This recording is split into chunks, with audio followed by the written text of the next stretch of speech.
మధ్య కాలంలో విమానాల్లో సాంకేతిక సమస్యలు తరచుగా ఎదురవుతున్నాయి. కొద్ది రోజుల క్రితం బోయింగ్ 737 MAX 9కు చెందిన ఓ విమానం టేకాఫ్ అవ్వగానే డోర్ ఊడిపోయింది. దీంతో వెంటనే అప్రమత్తమైన పైలట్ విమానాన్ని సేఫ్ గా ల్యాండ్ చేశారు. తాజాగా బోయింగ్ కు చెందిన మరో విమానం ప్రమాదానికి గురైంది.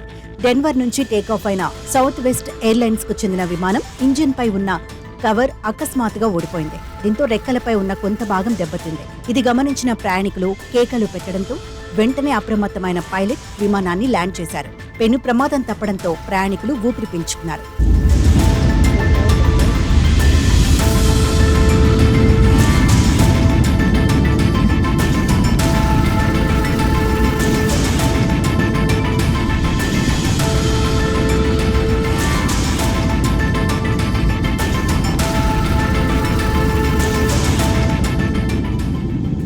సౌత్ వెస్ట్ ఎయిర్లైన్స్ కు చెందిన బోయింగ్ 737-800 విమానం డెన్వర్ ఇంటర్నేషనల్ ఎయిర్పోర్ట్ నుంచి హ్యూస్టన్ కు బయలుదేరింది. 10,300 అడుగుల ఎత్తుకు చేరుకోగానే విమానం ఇంజిన్ కవర్ ఊడిపోయి రెక్కలకు ఉన్న ఫ్లాప్స్ కు చిక్కుకుంది.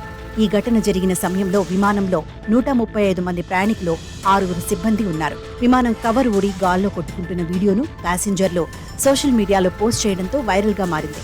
ఈ ఘటనపై అమెరికా పౌర విమానయాన నియంత్రణ సంస్థ విచారణకు ఆదేశించింది. అయితే వారం రోజుల క్రితం ఇదే బోయింగ్ 737-800 శ్రేణికి చెందిన సౌత్ వెస్ట్ ఎయిర్లైన్స్ విమానం ఇదే ఇబ్బందిని ఎదుర్కొంది. టెక్సాస్ నుంచి బయలుదేరాల్సిన ఓ విమానం ఇంజిన్లో చివరి నిమిషంలో మంటలు చెలరేగాయి. దీంతో అప్రమత్తమైన సిబ్బంది మంటలను ఆర్పివేశారు. ప్రయాణికులను కిందికి దించేసి మరొక విమానంలో వారిని పంపారు. ఈ 2 విమానాలు బోయింగ్ కు చెందినవి కావడంతో అధికారులు ఈ 2 ప్రమాదాల ఘటనలపై FAA దర్యాప్తు చేపట్టింది.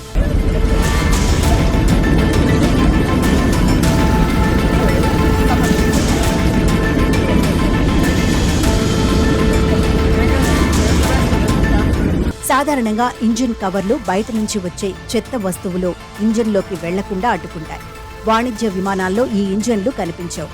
వీటికి రక్షణగా లోహపు రేకు వంటి కవర్ను ఉపయోగిస్తారు. చిన్న చిన్న వస్తువులు ఇంజిన్లో చేరితే అవి పెను ప్రమాదానికి దారితీస్తాయి. అందుకోసం రక్షణగా ఈ కవర్లను ఉపయోగిస్తారు. ఇప్పుడు ఈ విమానం ఇంజిన్ కవర్ ఊడిపోవడం చర్చనీయాంశంగా మారింది.